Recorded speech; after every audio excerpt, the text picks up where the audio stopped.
The Sustainable Voice, bringing you big successes from small places worldwide. Welcome back to the Sustainable Voice. This is your host, Ashish, and I got a special guest today. Aziz, how are you? Good, thanks, Ashish. Good to see you. Good. The story that I'm going to tell you guys about Aziz and the background, the history he and I have. Before I get into it, hit that like button, hit that subscribe button, hit that bell notification. You know how the algorithm works. Come on, you guys know what to do. We're hitting all sorts of records on number of new listeners. So to all of our listeners, thank you. Thank you for joining us. Thank you for listening in. This channel is about specifically critical thought. It's about making sure that we address topics that frankly are being swept under the rug. Aziz, you and I are going to be tackling one today. But how do I describe you to our listeners? You changed my diapers. It's a bit hard, because now we're professionals. We work together. Yeah. And But I remember. I guess it just brings us much closer together. Huh? That's what it does. My diapers bring us closer together. Well, but just the relationship, the whole family relationship going down years, spanning from your father's time. Did I pee on you? No, you didn't.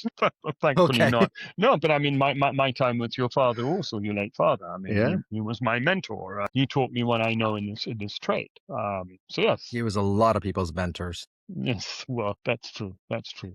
I'm in a long list of people. That's true. You're probably at the top of that list. I remember, we recorded an episode about the day he passed, and we recorded an episode, and this Saturday was his birthday as of this recording. And you were the first person I called. You were literally the very first person I called. I was in that room. Even beyond that, though, I tell everybody, the funniest thing you ever told me, it says, "Don't worry, man. I changed your diapers when you were a kid. One day you'll change mine." That day doesn't happen, but it may well. Yeah. I got a visual image. It's went, oh, okay. So Aziz is based in Tanzania. We're all East African. I was born in Kenya. Aziz is obviously from Kenya as well, but he's based in Tanzania as well. And Aziz, you're basically, Bear Grylls has got nothing on you. You're the adventurous that everybody wants to be. I've watched you in flip-flops, a tank top, and a t-shirt picking up a bug that otherwise people would run from, and you pick it up on your hand and say, "Oh, look, it's this. It's a bit poisonous, but it won't touch me." I mean, honestly, Bear Grylls, Steve Irwin, all these wannabes on nature they got nothing on you. It's pretty cool to watch you work. It really is. It's a passion. That's what it is. Yeah, it's a passion 100%. For Africa, for the whole continent, really. 100%. And I gotta tell you, there's something really special about just what we're gonna be talking about here. The fact that we're talking about this post-pandemic demand surge. Not just in East Africa, but overall, and the concept of overcrowding, over tourism, and responsible tourism. And really, what we want to ask is the most important question. And this is a question that it's been asked kind of half-heartedly, and we keep getting half-assed answers. So we're not going to solve the problem here. We're going to raise it, and we're going to have a discussion, because I think you have a lot of value to add to this. You're on the front lines actually seeing this, as am I, and you and I both are exposed to this. And I frankly get the feeling that, not the feeling, but I pretty much understand that our world leaders and the people in positions of power don't necessarily understand what the problem really is. They just want to keep the wheel moving. So the question is, can tourism, specifically luxury tourism, solve the inequality gap, the society, the wage inequality, but just the inequality gap in travel? And considering that the travel tourism makes up 10% of the world's economy, of the world's employment, and also in different countries, anywhere from 3% to 25% of their country's GDP. So there's part of this. So I'll start off with this then, Aziz, a question for you. What goes into the real cost of a safari experience? What are the hard costs that cannot be avoided? Besides government fees, it would have to be logistics. Well, yeah, that's a case all over the world. But it would be logistics and getting everything that you need out to the middle of nowhere, and to keep that constant flow. The cost of that, the cost of transportation, we know today with the cost of fuel, but now even more so in today's climate. So that would be the first thing. I think that's probably the biggest cost is government fees and logistics. Out of every dollar, how much you think is government fees? At least 40 cents, I would say. Wow. Yeah. I was going to say 25. No, it would be about 40 cents. So 40 cents out of every... And that's unavoidable. 40 cents of every dollar is completely unavoidable. unavoidable. Okay. So then logistics, the remaining 60 cents, how much of that is logistics? So that's probably, I would say about 35% even. Yeah, it's a lot, huh? So even there, so you're talking, so 35 cents of every dollar there. So you're talking that then leaves then 25 to 30 cents for accommodations, for everything else, all the fluff. So which Well, means there isn't that much fluff. It's how it's done and done right. And so yeah, that's that brings us this misconception of expensive versus exclusive or expensive equals responsible. That's not necessarily the case. You're talking about basically 70 cents of every dollar is just government fees and logistics, stuff that's unavoidable, right? You have yeah, to get from A to B. right. Do the logistics part get cut out quite a bit or get shortened to try to lower the cost? Meaning, do people cut corners on logistics? You would have less quality items in a cheaper property, for instance. You'd have more canned foods, whereas at a higher price or a higher end property, you would be all freshly flown in or Mm. refrigerated truck in. When you're lower price, you are lowering your price also of food. Your ingredients become How? not good. Well, not good, not fresh. Yeah, it's all mostly canned. I mean, there will be, of course, some fresh vegetables because we do have our own vegetables growing. Sure. But yeah, it would be. I think it's just a lot more involved when you're at a higher end property, because we are offering. I mean, you're offering the finest food. So you're in the middle of the Serengeti and you're eating. You're having fine dining. That's the level. That's the Right. level today. Huh? You could be in a Parisian restaurant in the middle of Paris, and you're actually sitting in the Serengeti with this gourmet meal. Yeah. No, so I mean, and that's the thing is logistics can be lowered in cost, but what are you giving up to have that? And that's the thing. So let's expand that a bit more. When we talk about what travelers are actually paying for, before we even get started, 70 cents of every dollar is being put towards government fees and just making sure that we get from point A to point B the right way and that you're not starving. Right. So that we're not even getting to thread counts on sheets No.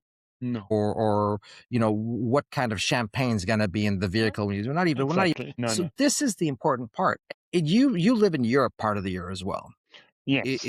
Is that something that's similar in Europe as well, where you are? For those you don't know, I mean, I have to say you're in Amsterdam, but is that actually something that applies there as well?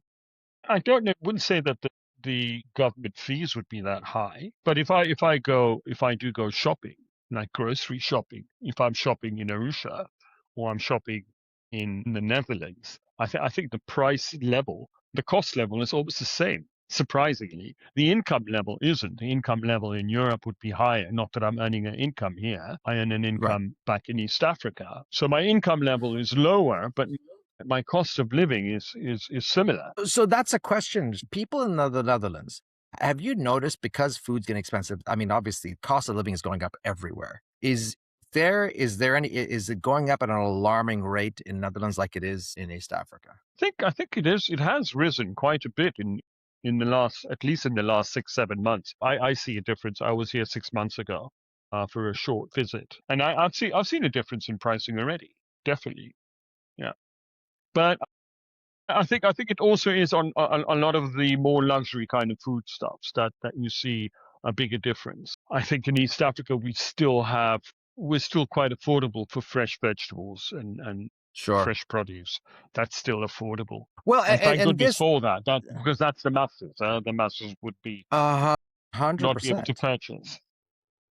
So let's actually keep going on this because this is where the conversation has to start. So okay, so if 70 cents is logistics and taxes, we haven't even talked about wages yet.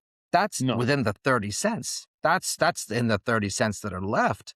So am I correct that basically that 70 cents of every dollar goes towards taxes and logistics, and then with the 30 cents that are left is where we talk about people's wages and whatnot. So then the question then becomes, if it's that 30 cents, what's happening with people's wages? Are you noticing that on the luxury level, is the wage going up? Is it going down? Is it staying It stagnant? tends What's to be actually happening? it tends to be all the same. The wages throughout the industry would remain about similar. I would say that maybe on the higher end you have a better gratuity. And that's the attraction of working at a higher end property, for instance, a higher end restaurant or establishment. There's a better gratuity as opposed to the lower priced sort of properties. And what about the number of staff on the luxury level? Are there more people Well, working in absolutely. On the tourism? luxury level, you have a higher ratio of staff per guest, and that's why it's Right. luxury. That's what you're also paying for. Well, and to go back to what you said, but the wages aren't necessarily higher. The wages are not necessarily high. And it might be Right. for certain individuals, maybe a chef, for instance. A chef might be at a much higher wage, depending on how qualified, how trained, how well traveled the Sure. chef is. That wage would be Sure. quite high, but then all the other kitchen staff would not, they would not figure into that higher wage. It would just be like everybody else within the market. This is all within that 30 cents that's left over. Okay, so if obviously you, me, anybody has a conscience, we always want to increase wages. We want people to be paid more. We want people to be able to have a not just a livable wage, but a comfortable wage, because it is a career. And this is something that came up. I was recently in a meeting on the Suez Canal. I don't do well on ships. Yet here I am on the ship in the Suez Canal and going stir crazy. But I'm in this room and with world leaders, ex-presidents, and we're having this frank conversation. And one figure jumped out at me that over the next decade and the next actually 20 years, 43 million jobs, this is in our industry, are going to go unfilled. And a lot of people say, well, AI is going to take them, whatnot. That's a whole separate conversation. And I have my own opinions on that. But beyond that, these are jobs that are people people who are required. They're part of the main cog, right? They're the people who they have the biggest hearts. But 43 million of them, when this shifts to the next generation, are going to be unfilled. And yet on the flip side, you have the largest transfer of wealth about to what's occurring right now over the next 20 years between generations as well. So then that comes in that if we have companies competing on the lowest price, where's that?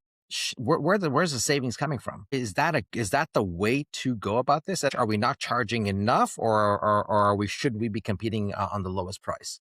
I mean, it definitely is a very expensive commodity. Huh? It definitely is. It comes across as being a very high ticket luxury item, and I guess maybe in some ways it is exactly that. So's a German car. Well, there you go. I mean, it's like a lot of things in life. It's like, should it be affordable to everybody?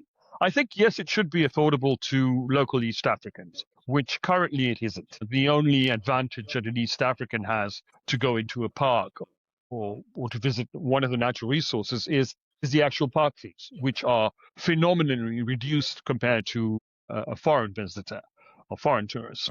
But that's about the only advantage. Everything else costs the same green dollar that a tourist from your country would pay. And us locals cannot afford that. Most definitely not. So I think it's unfair that our own people cannot travel, but is it overpriced for others in the world?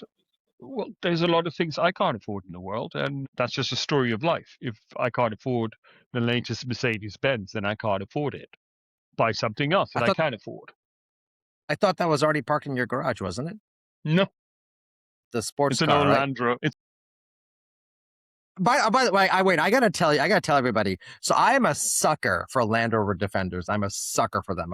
And everybody's all about Land Cruisers and whatnot. I am a sucker for those old Land Rovers. And this man right here has the most kick-ass Land Rover Defender. I don't even care how old it is. He's got it fitted with Recaro seats and everything else. It is LED lights. It is, if parts are available and I had a mechanic that knew how to fix it here, God, I'd be on that car in a heartbeat. It is still your car.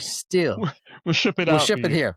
Yeah, but the steering's on the wrong side. I know, that's the problem. But God, I mean, that's like Africa's version of Don Johnson and Miami Vice in that car. Yeah, exactly. It was really, really, really well. I love that car. I know it's an older car, but it's slick. And you look good driving it too. But that's what it is. I mean, travel. It would be great if we could all do it, but some of us can't afford it. And well, that's just this brings the fact of life. And this brings the equation of what we talked about earlier. So when companies compete on the lowest price, what happens? What's the fallout from that? And you see it in Africa, right? You see the price of these safaris and you know what they're doing. You know how they're getting the price so low, and it's unethical in many cases. In many cases, it's always the employees will suffer a lot. The Hmm. quality of the employee would be lacking. You Right. wouldn't have a proper trained guide, for instance. Your biggest part of a safari is your guide. Then you'd have bad behavior in the parks because of these untrained guides, which then tarnishes the entire destination, the entire trade. It tarnishes Yeah. the reputation of the entire trade, and that's your lower price product. But then you're paying a lower price, so you will have lower quality of everything, lower quality accommodations, lower quality food, and most importantly, lower quality guide or untrained Uh, guide, unfit to guide. that last part I saw firsthand. You would have cringed if you saw this. So, so first of all, when we see, I was involved in an article with New York Times about this video that had gone out, had gone viral completely. You've seen this video too. It was basically this cheetah that made a kill, and then these vehicles just came surrounding it, and they came, I mean, running. They were driving too fast, going over. You've seen videos of some of these drivers that are untrained trying to attack a mud ramp, or they end up flipping the car over or not knowing where to go. But in this particular case, they came around, surrounded the cheetah, and then they're honking at each other to get out of the way, like there's some sort of a swap meet. So they're here, and it's disgusting to watch. And the guides are being villainized, but they're not necessarily the problem. It's the mechanism. It's the race to the bottom. And then I saw it firsthand just a few months ago. So I was back in East Africa in February, and in the Maasai Mara, we were going through Sekanani Gate, and so there's this just collection of God knows how many vehicles around this part of the lines. And I remember we had specifically told one of them, "Hey, there's a cheetah off here," and we gave him a location that was about probably 1,000 yards away, or actually more than that, probably 1,000 meters away, 100, or whatever it was, away from where the cheetah was, to keep them away. Flocked. They left like vultures leaving a dead carcass. Right. It was incredible. And then we watched the lions, and then I realized again there that this was the case. Now, what happened next proves your point. We called these lower, at least matatu guides, is the local word for them, right? These drivers, taxi drivers from Nairobi that basically, or from Arusha, that think that they're safari guides, and that's the other part of it, right? Skilled labor is skilled labor, and yet these guys tried to basically do it themselves. And I remember we pulled up, and you're the one who taught me this. When we pull up to a lioness after she's made a kill, you never get in the way of her in the kill. You always stand off to the side so she can see her kill at all times. And so we did that responsibly. This guy pulls up on the side and does exactly what you're not supposed to do. And then we're overhearing him. And what he says next, it's a female, it's a lioness looking at her kill. And he proceeds to tell his American clients that that's a maneless male lion. Which does happen, but it probably wasn't. It wasn't. It was a female. But I thought of you at that moment because that proves your point, that if we're racing to the bottom on the lowest price, then as you said, the experience suffers. It's not about thread count. As we just, You're on a cheap ticket safari. You have right, probably a shorter itinerary. You have less time to accomplish everything that you want accomplished. And so it will be this kind of behavior.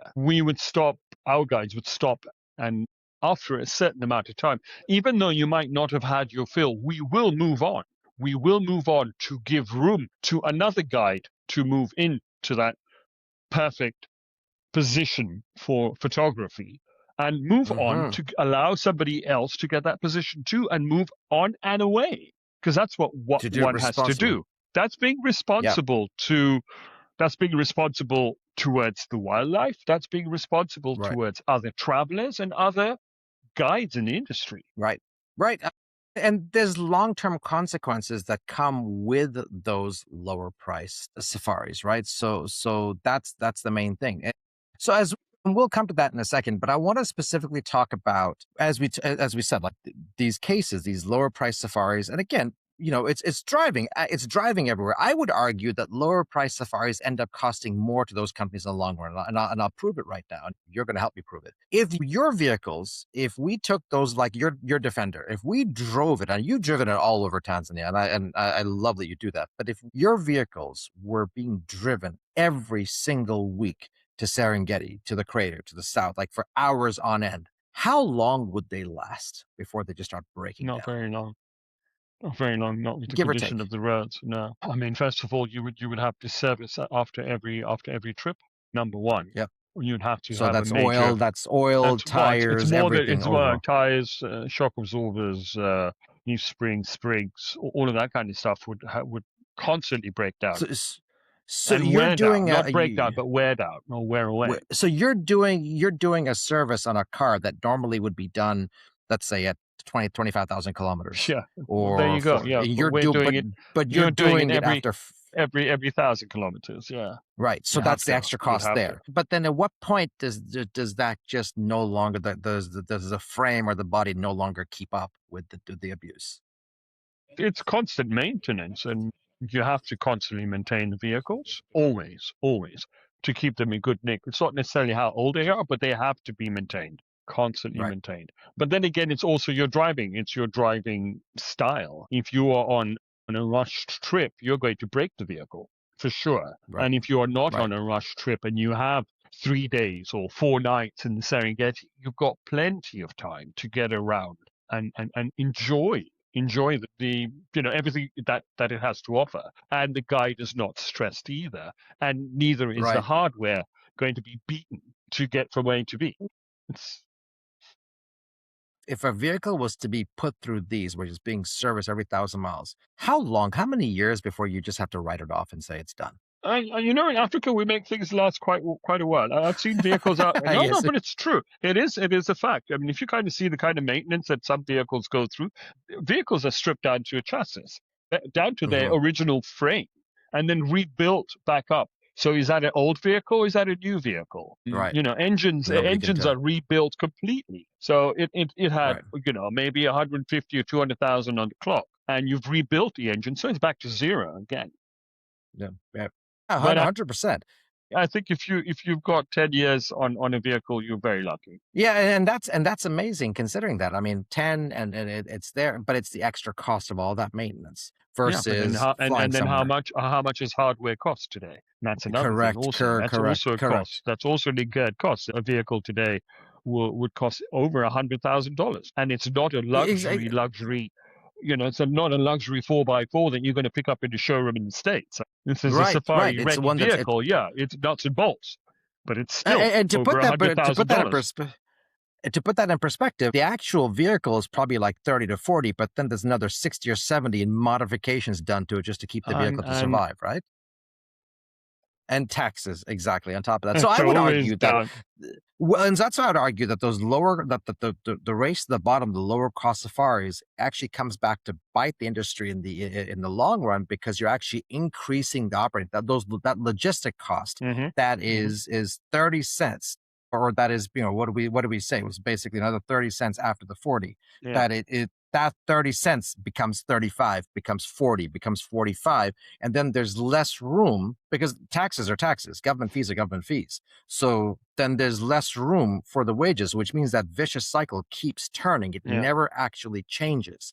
And Mhm. that becomes part of the problem, right? So and this leads us to the idea of accessibility versus sustainability, right? The idea of, is it a privilege versus a right? And it's a controversial. I've brought that up before, and Yeah. others have basically said, well, what does privilege mean? It doesn't mean, well, what does it mean to you? What does when we talk about this being a privilege versus a right? What are your thoughts on that? A right would be very simple. Your human rights, your access to running water, your access to sanitation, your access to food, your access to electricity, your access to medical, your access to education. Those are rights. Those Mhm. definitely are rights. I think something like tourism or travel anywhere to anywhere in the world is a privilege Right. I based agree with that. on what you can, and that's based on what you can afford. Unfortunately, Right. that's how it works for all of us. Right. And we're not talking about being elitist. We're not talking No. about saying, well, it's a privilege only for the few. But it's basically, we have to understand that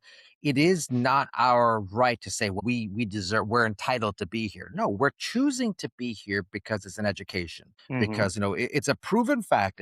We've done episodes on this in the past. We've done studies where it's a proven fact that tourism has actually led led to higher scores, test scores for kids, 9% higher, according to Michigan State University, in general cases for standardized testing. You and I both have kids. Your kids are older than mine, but you understand that if they're global citizens, they actually are better people. For lack Because of of better travel. words, Because of travel.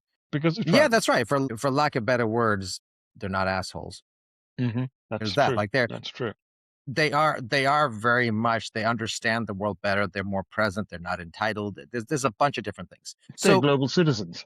they're global citizens. And that's the privilege thing I think you're talking about, right? That it's not that, okay, you've got to be wealthy to do it. No, it's that you got to understand that this isn't something that you get to do because you're breathing. It's something you're choosing You're to right. do, and it's an Yeah. investment that you're Yeah. making. Yeah. That's what you're saying, right? Yes, it is. It is. Most definitely. I think travel is an incredible education. Of course, it's a wonderful experience to travel, but it's an incredible education. I think you learn more from travel than you would in university. Right. 100% agree. 100% agree. When you think about this the other way, you look at the fact that the debate becomes whether tourism can be both accessible and sustainable, right? Accessible to people and sustainable. So then that gives us back to the topic that, okay, pushback industry. I'm always in the camp that prices should be raised, and I'll explain to you why I mean that. But there is always pushback about the idea that higher prices are going to reduce demand. What's your take on that? And I'll I give mean, you mine think afterwards. it's a natural resource. It also has its limit on how much it can sustain, how much Right. traffic it can sustain, be it traffic in vehicles, aircraft, people. It's a natural resource. It needs to be Right. respected, and it's Right. fragile too. And if we keep, as you're saying, is all right, lower prices, more tourists, more people, more vehicles out there, more airplanes. It just at some point your natural resource will just crack and will fall apart. Right. It will have been abused to such an extent that it will fall apart. We need to protect it. And what Right. better way to protect it than to have fewer people visit it? It becomes like, for lack of a better word, it becomes like an exclusive experience, but it's not exclusive for any particular person of a Social certain stance. income level, because you can save. There are places in the Right. world that I would like to have gone and have gone, but you've had to save for it. Right. And that's Right. what you Exactly. do, and you look forward to it, you plan for it, you wait till you have enough resources or funds, and then you Mhm. go out to that destination or that particular experience, and then you experience it. 100%. 100%. And again, we're not talking, and I know it's going to happen. And our viewers are very good about commenting, and I let them just because of the fact that we read all of them. But I'll be an example. We had a conversation back in October about paid protesters in Peru, and somehow that took shape that we were talking about what was happening in Minnesota, which was Yeah. many months after that, and so of course that the commentary took over there. So here, I want to be very clear. When we talk about elite, when we talk about privilege, we are not talking about a social class. We're not saying you got to be uber wealthy to do this. We're simply saying that you have to understand that much like going to space or buying an exotic car or buying a home in a certain zip code or going to a certain school or whatever the case, or wearing certain clothes, it's a lifestyle choice. You are choosing to make an investment because you believe this is what is going to better your life. And from a travel standpoint, it's education. And the way I'm going to illustrate that is a presentation I did some months ago. We worked really closely with the Colombian government, with the tourism board at the time, and they were great to work with. They had so much data, and we pulled apart. And the argument that we made, and I was presenting this to a whole body of leaders and delegates, whatnot, was specifically that when countries just simply measure number of tourists that come in, and we want to have this many million travelers, that just exacerbates the problem. That makes it worse. That doesn't actually fix the problem. Not to mention the fact that's not an accurate gauge, because somebody could be coming back to visit family, but they have a foreign passport. They get ticked off as one of those 7 Tourist. million, 10 million, 5 million, whatever. Right. Whereas a better metric, and this speaks to wage parity, is one where there should be a measure of the percentage of the population working in tourism. In the case of Colombia, there was a 13% increase post-pandemic in the number of population working in tourism. That was in 1 year. So I'm sure it's higher other places. But then the part that needs to be measured is those people working in tourism, how far is their commute? to come into work. In the case of Colombia, for example, Cartagena, some of the staff was living an hour and a half away. And that becomes a problem because when it rains heavy in a town like that, there's no drainage system. The city just floods, which means you can't come into work, which means a day's income is lost. There's no sick days there. They lose a day's income. In the case of East Africa, it should be the same thing. That how far do they live from the centers? I'm not talking about the safari regions. How far do they live from Arusha? How far do they live from Nairobi, from Nanyuki, from Mwanza, from Nevasha, from Amboseli, from whatever, right? Fill in the gap, right? How far do they live from these places, and how long is their commute to get in? The further the distance, the bigger the wage gap. What do you think about that? Yeah, no, it's true. It's true. I mean, but a lot of like, if you're working in the cities, then you are probably within 45 minutes to an hour and a half commute time to an Right. office. Right. If you are out Right. If you're out in bush, depending on which park you're in, your commute is definitely much longer. But then your stationing in that particular place is for a longer period of time. You're not going in on a daily basis. You're not commuting daily. You'll commute once, Right. and then you're there for a period of 6 weeks or 8 weeks or 3 months. And then you have time off, and then you commute back to your home or your village and your family. Mm-hmm. And so those commutes tend to be much longer, but then also your time at the office, if we call it that, is longer. Well, and that actually feeds into a second part of the equation. You and I worked at length on a jobs algorithm where we perfected it. It took a year to perfect it in Peru, and then you and I worked on it for East Africa and started putting it together, and we started analyzing. But the global average is about 32, 33 jobs per traveler for booking. But in Tanzania, it was 72 jobs per booking. And that was quite surprising to find out. Even for me, I was like, what? Absolutely. And you know something, why I say that and it's funny you say it's surprising because I talked to 3 separate ministers of tourism that were surprised during the pandemic. I measured unemployment rates in 3 separate countries, 2 in South America and 2 in Africa. But I'll take the ones in South America as an example. When this happened during the pandemic, Tanzania wasn't really tracking unemployment. They said it was 1.5%. No, it was more like 21, 22%. But literally, when we looked at, for example, Ecuador, the Minister of Tourism at the time was fantastic. She had all this data, and March of 2020, unemployment rate was 12.5%.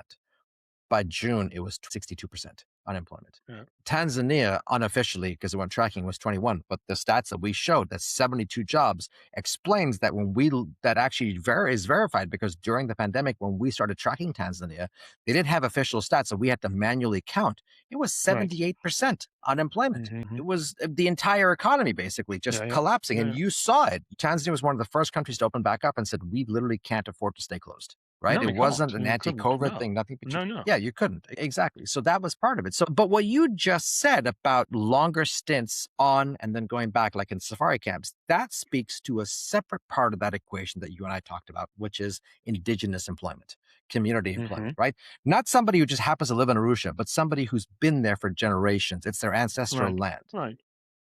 They lay claim to the land through great-grandparents, through historical documents, through family tree, whatever the case may be. So not somebody who just happened to move there and say, look, I'm a resident here. And the measure was globally, that figure was at 10%. So if 33 jobs, only 3% came from communities. And our argument is that 20% should come from that. And what you're describing at these camps out in the bush, that people live there for 6 or 8 weeks, those are people who are from that community. That's where that number gets pushed up, right?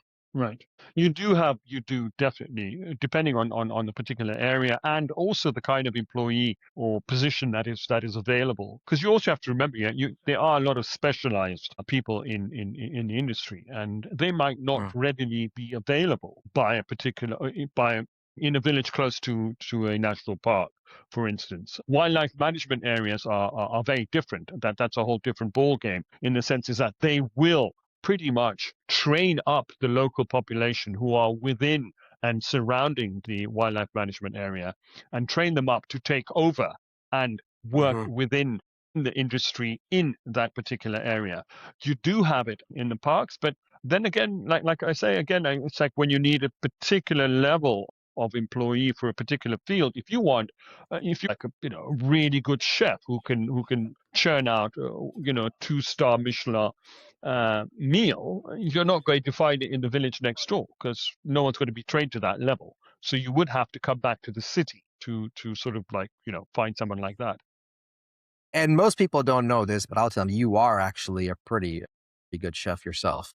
Yeah, but You're a pretty amazing chef. Not to that level. No, if I was really good, I'd No, be right now. I'd be working right now in a camp. Wouldn't I? Well, fair enough. I'll counter what you just said with something I've been working on. Not I've been working on, but it's out there. It's called KM0.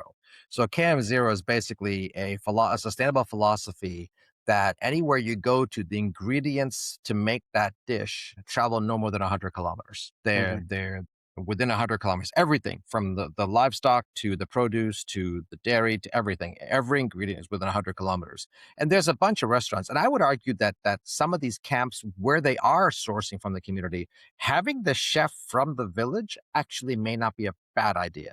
May actually be a better idea because it feeds into the KM0 philosophy. Yes, the trained chef and everything has been Russia and whatnot, but with that trained chef coming there, the know-how of the recipes being handed down by generations within the community doesn't get transferred. What are your thoughts on that? Yeah, it would be, but I don't think that. I don't believe that we are. I don't think that our chefs would be serving very rarely local cuisine. So the hand down of recipes and ingredients within a particular group of people within a village is not really going to play a role in the tourism kitchen. Should it play a role? Should it? Is that a question? I think it might be a bit. It would be a bit hard to. It'd be a hard sell. I think it would be a hard sell. I think eating a different cuisine from your own or cuisine that you're used to might be a bit difficult. My own experience from traveling to Ethiopia maybe was it 30 years ago, and at that time there was not very much in infrastructure, and the only food was local Ethiopian food, which is delicious. But you eat injera, which is fermented bread, and you eat injera for a week. You're bloated. Your system can't take it. It's an awful experience. But there you go. So yeah, we I think we have to carry on offering the kind of foods that we are offering, which is more like international cuisine. So pasta on safari it is. No, yeah, there's a lot more than just pasta. But yes, Italian, French, European, sometimes Asian too. Yeah. No, we do offer local foods, but that's more like it's probably once in an entire safari stay that you get a chance to experience. And you should, of course, experience local cuisine. Right. But one meal is and it's also, it does. You and I both know, he's not there anymore. You and I both knew this pastry chef at a particular property in Grumeti that was a poacher at one point, and then became a pastry chef, and he taught himself. And I've talked about him in the past, and it's more so that aspect of it, right? That if we're bringing from the community, there perhaps is a desire to be a chef. Again, I don't know, you know this part better than I do, so that's just, but it's one angle of it. But regardless of that, it is the idea that if 20% or more of the community is involved in some form in tourism employment, there's a seat at the table. We talked about this again, that 43 million jobs that are going to go unfilled. Filling those 43 million jobs is one thing. Filling them with the right people is a different thing altogether. And filling them with people who are from the community. You and I have both seen, for example, when we look at community-based tourism, poaching rates are lower in community-based areas versus just areas that are not policed at all or patrolled at all, in terms of it. So then that begs the question then, can tourism be both accessible and sustainable? Meaning, can it be accessible how do we make it accessible to that it's not elitist, but at the same time sustainable where we're not overcrowding? Where's that balance? There might be a balance. I mean, it doesn't necessarily always have to be. And I think we both know it doesn't always have to be astronomical. It can be. Right. If that's the kind of level that you want and are accustomed to for everything, for accommodations, for transportation, for food, you can have it very, very high price. But I think we've also got safaris that are, okay, they're not cheap, but they're not crazy expensive either. I think we can come in sort of not middle, a little bit, probably a bit higher up towards super, super expensive, but we can still be affordable. Sure. But then again, Sure. what is affordable? It's just like what's Right. affordable for me might not be affordable for you, or vice versa. So I mean, it's a bit hard Right. to talk numbers. No, well, 100%, 100%. And what this leads to is then the role of high-end travel companies. What is their role in setting industry standards? So if from the luxury standpoint, what's the role that luxury camps, luxury companies employ more people, as we've established. What is that their role, or how can they be They're used to more set the standard? ethical. They're more ethical. They are more conscious of their environment and Hmm. respecting it. I mean, there's a lot Hmm. of stuff that they can do and are willing to do. It's also a mindset. Huh? So all of that will come into play, and you'll have that at a top end property because they've got the resources too. They've Right. got the Right. resources where they can say, right, look, we're not going to have a diesel generator spewing out diesel smoke the entire day to We use power a solar panels. refrigerator. We're going to go solar panels. We're not going to Hmm. use a diesel generator to heat water. We're going to have solar heaters, and Hmm. we'll boost Hmm. them with the inverter battery system. Being Right. conscious of their environment and trying to limit the footprint, limit the Right. footprint on where you are. So limiting the footprint's one. I would even say there's on my sense, just because something that you said earlier that really just got my attention. The fact that, say 40 cents is a fee that gets paid properly, because when you start getting to some of these lower cost companies, unethical behavior, unfortunately, is just showing up. And part of that is evading those government fees in some form. Hmm. Not paying them, or backhanding them, or doing something to evade them. And then the other part is that 30% that's in logistics, the 30 cents that are in logistics. And those logistics, I would argue that the companies that are more ethical, the higher end companies that are more ethical, and not to say that the most expensive are the most ethical, it's just the companies that have that mindset, as you said. That 30 cents is 30 cents, not 35, not 40, Hmm. not 50. It's 30, right? So then that other 30% that's used for wages, and that's respected. And their Hmm. goal is to make 30 28, not 32.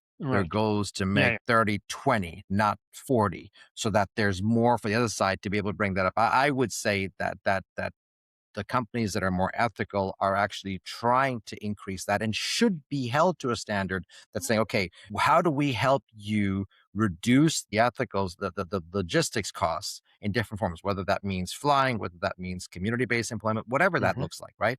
Whatever form, but then be able to then come and say, so that you have more left over to pay the more people you're employing, to pay them higher wage, to be Right. able to give them something to attract more people to the industry. And I say that because part of it is, again, the data has shown, from the presentation, the goal by any country and any tourism minister should not be, we want this many visitors. It should be, we want this much percentage of population working in tourism as a Right. viable career path, and setting that as a standard, then living. And then again, as we always talk about how far they live and what you said, right? Your assignments if you're in the bush, but Right. then you're 45 minutes, hour and a half away in the cities, but attracting them to the industry, so that 43 million jobs don't go unfilled. Yeah. No, I think the 43 million jobs. I think tourism will always, at least I think for now in East Africa, be a big attracting Mhm. employer, and that a lot of people want 100%. to be in the tourism industry still. I think we've had Right. this private conversation about my own children, and I'm like, come into the tourism business. And they're like, no, I'm going to do my aerospace engineering, and I'm going to go into investigative, law, and Uh-huh. I'm like, well, that's completely different from tourism, but that's what That's what they but I want. think Yeah, within East mine are the Africa, same we way. still have, well, there you go. But I think in East Africa, we still have a big appetite for work in the tourism. Correct. Young people are definitely following careers or following education that will make them tourism ready. And that's where I think regions like East Africa can actually lead the way, because there are other parts of the world where that's not happening. Hmm. In a lot of Europe, it's not happening. In Yeah. South America, not all, but some parts, it's not happening.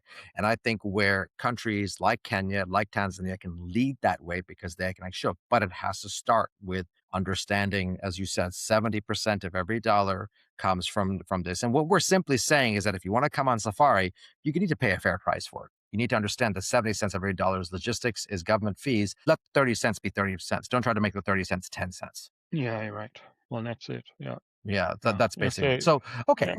yeah, go ahead, go ahead. No, no, no. I'm just going to repeat what you just said. That's fine. This is it. So I think, let's close with this. What responsibility do travelers have with this equation? What is their responsibility with this equation? Everyone has to be a responsible traveler wherever the destination. But I think your host on the ground, wherever that ground may be, is the ambassador, is the tutor, is the person holding your hand and showing you how to be responsible within a particular destination, wherever that I may love be. that. It I could be love anywhere. that. Huh? It could be Africa. It could be in the middle of Serengeti, or it could be in the middle of Paris on a sightseeing, down the Seine River.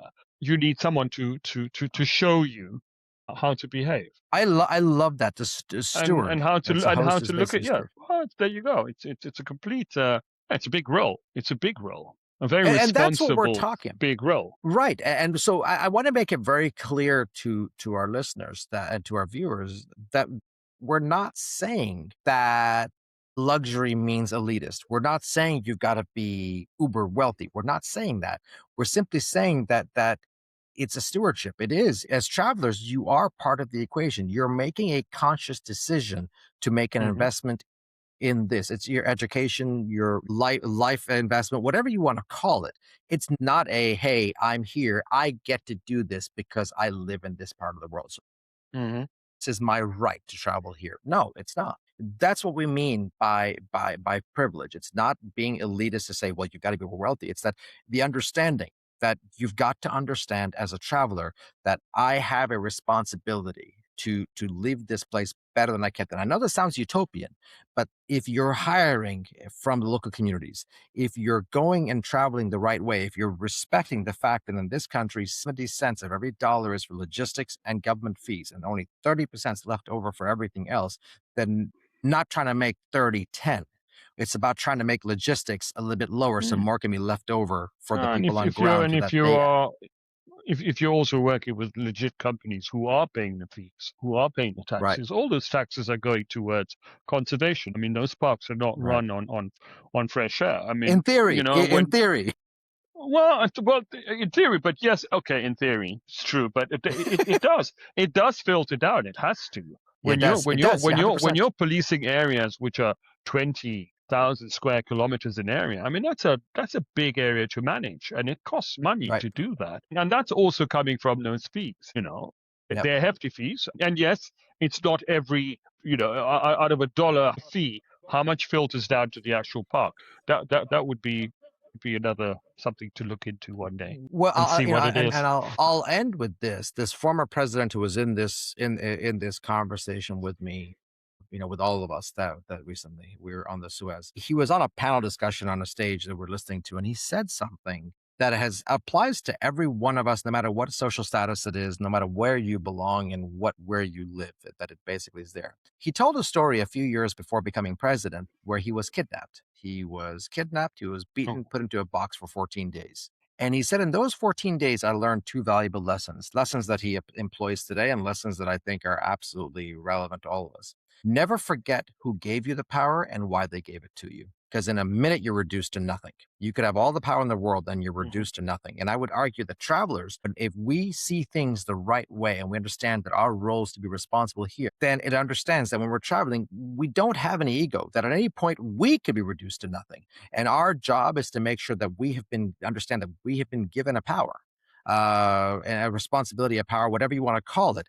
And we have to remember who gave us, whether it's our parents, whether it's society, whether it's our teachers, whatever the case, and why they gave it to us. And on the mhm, flip side, the people on the ground, the stewards on the ground, the ones who are working in tourism, it's having the ability to stand up for yourself and say, look, I work here proudly. I work in tourism as a steward proudly. This is who gave me the power. The world, whether it's society, travelers, education, whatever it is, this is who gave me the power. This is why they gave it to me. If we all understand those right. things, and he was explaining this, all of a sudden we start seeing things on a higher dimension, on a higher level, because we realize that we could all be reduced to nothing. And what says that better than an elected president, a former president of a country, sitting in a box after he was beaten, Hmm. bloodied, and basically saying Yeah, that in a moment I was reduced to nothing, and I'm sitting there reflecting on life, and the two lessons that come to the surface is I never forget who gave me power and why they gave it to me. That's huge. Aziz, very powerful. this was incredible. This was incredible, Yeah, my lovely, friend. Thank you so lovely much. chatting with you. Yeah, good to see you. How far we've come from you changing my diapers to this. A podcast. My God, far cry, a Ah, far cry, a far cry. this Anyway, that was a good chat. it was really well done. Yeah, This was just fantastic. Again, those of you guys who liked it, please don't forget, hit that like button, hit that subscribe button, hit that bell notification to join the conversation, and be part of the critical thought, right? Start this conversation. This is a conversation that seems to be the elephant in every room. Start the conversation wherever you are. At least start talking about this and understanding your responsibility in this. Aziz, thank you so much. It was fantastic. Asante, take care. Thank you for listening to The Sustainable Voice. If you have a success story of your own, please reach out and share it with us. We'd love to hear from you. See you next time.